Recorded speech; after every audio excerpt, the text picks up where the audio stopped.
Hey guys, Steven here, Fanatic Perspective. So Texas suffers a really tough loss to Kansas State tonight. And I know right now, coming off two straight losses now and just kind of the lack of competition in the non-conference slate and what our resume stacks up come March as we gear towards there.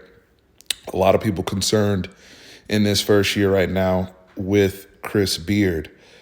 And I wanted to just kind of go back in time and address a couple of things because now that, football's over, I can really dive into basketball content again and really share and articulate my thoughts. But nothing I'm seeing here right now surprises me. And I'm actually still excited overall, encouraged long term for the program. What he's doing, especially off the court, trying to build the culture off the court, is very impressive. How he's recruiting and getting hopefully better guard play moving forward with some of the elite talent that will be brought in the coming years. That's encouraging. Now, what you guys are seeing and the frustrations that people are echoing, especially about the offense, there's no surprises. This is what we signed up for, guys. If you watched him coach at Texas Tech, there are no surprises to what you're seeing right now.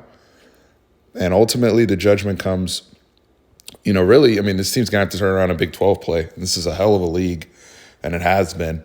But I wanted to share this clip from March 26, when I think it was Shaka Smart announced that he was heading to Marquette, and we hadn't, settled in on candidates yet. But I wanted to, at that time, I gave an objective breakdown. I'll have the video, the full video posted in the comments below, but I provided just my objective take on what I thought of the Chris Beard hire. And like I said, since then, I'm even more excited just because I know him better.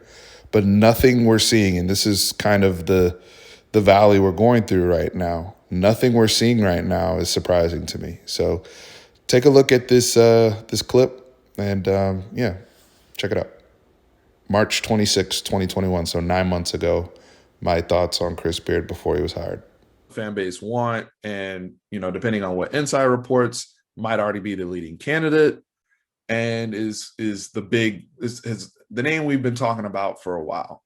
And then there's a shoot for the moon candidate, and then I have about 4 or 5 names that I would like to pursue. So I'll start with Chris Beard. Let's just get that.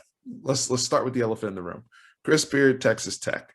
Now, a lot of people are high on Chris Beard. I think for, obviously his run in the Final Four just a couple years ago with Tech, Elite Eight appearance, I believe, the year before. So he's had not just one run like Shaka did at VCU, but he's had a couple runs at Texas Tech, respected in the coaching profession, and is a Texas grad. I think that's low-hanging fruit for a lot of fans. People look at the Texas thing and believe he was mentored under Tom Penders and how he's, the success he's had in Lubbock.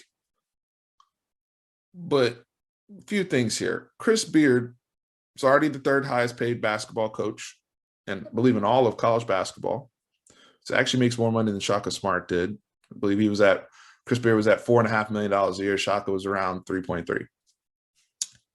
And Shaka Smart this past season was 12-6 in the Big 12. Chris Beard, I believe their team was 9-8. And Texas Tech over the last two years, because I think if you're Chris Del Conte and you're evaluating this, you've got to look at what have you done for me lately.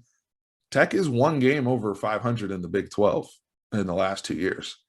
And I know they had a run to the national championship game before that. A lot of coaches, a lot of these candidates that I will bring up have had runs or similar runs to what Chris Beard did. I think the other thing too is if I'm Bill Self or Scott Drew and Texas makes the move to get Chris Beard, do I lose sleep at night over that?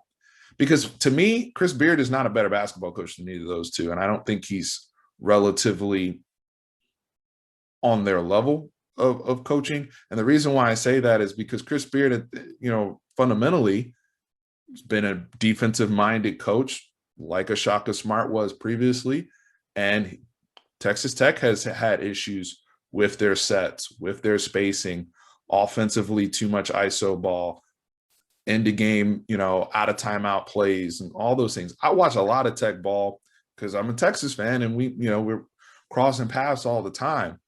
I think you would have some of the same type of issues. Now, you can make the argument, hey, for sure, Chris Beard's done more with less from a recruiting standpoint at Tech than Shaka did at Texas. No doubt about it. Chris Beard's had more postseason success as of recently than Shaka Smart with less talent. No doubt about it. I think those guard things are interesting.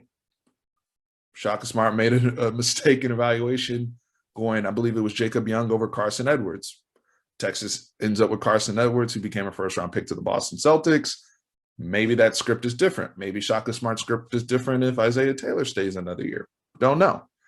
But I do know Jarrett Culver developed to a really nice player who was one of their catalysts, and they just got better guard play from those guys. I say all that to say the moment that NBA level player was gone, Texas Tech has been essentially a 500 program within this conference the last couple of years. And that's with some really good transfers that have come into his program. It's not like he's devoid of talent. I think that also speaks to, and Texas fans need to realize this, the level of competition that is the Big 12. It's an unbelievable basketball conference that we play in. So, him being 500 or Shaka being, slightly below 500 for his tenure here at Texas, when you're talking about Huggy Bear being here, I mentioned Scott Drew, I mentioned Bill Self, Lon Kruger, who just recently stepped down and retired from OU. A lot of good basketball coaches in this conference. Now, would I be mad or upset if Chris Beard ends up to be our guy? I think he can get a little bit more juice and heart out of some guys. I think fundamentally, maybe getting them to play harder, maybe a little bit more pressure. Sure. Do I think Texas basketball culture is changed and, we're all of a sudden this offensively dynamic team and all that under Chris Beard? I don't see that personally. And that is why I think some of these other options might be a little bit more appealing if Chris Del Conte decides to pursue.